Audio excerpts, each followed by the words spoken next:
उद्धव ठाकरेंचा माजी आमदार वैभव नाईकांना फोन, तर ठाकरेंनी नाईकांच्या एसीबी चौकशीची माहिती घेतली। संपत्तीच्या चौकशीच्या अनुषंगाने नाईकांकडून एसीबीकडे कागदपत्र सादर। ईव्हीएम मधून कुठलाही डेटा डिलीट करू नका, सुप्रीम कोर्टाचे केंद्रीय निवडणूक आयोगाला आदेश। तर ईव्हीएम पडताळणीसाठी धोरण आखण्याची मागणी करणाऱ्या याचिकेवर कोर्टात सुनावणी। भाजपच्या महेश बालदी यांची आमदारकी रद्द करण्यासाठी मुंबई हायकोर्टात याचिका। बालदींसह निवडणूक आयोगाला समन्स बजावत भूमिका स्पष्ट करण्याचे आदेश। तर ईव्हीएम घोटाळ्यासह भ्रष्टाचार करून निवडणुकीमध्ये विजय मिळवल्याचा त्यांच्यावर आरोप।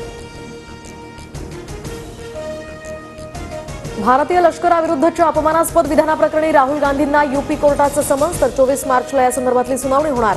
बॉर्डर रोड ऑर्गनायझेशनचे माजी संचालक उदय शंकर श्रीवास्तव यांनी दाखल केला होता खटला। हवामान बदलामुळे मुंबईमध्ये थंडी जाणवणार, तर 1-2 दिवस मुंबईमध्ये रात्री आणि पहाटे गारवा जाणवण्याचीही शक्यता। शहरातील कमाल तापमानानं 32.8 अंशांचा टप्पा गाठला।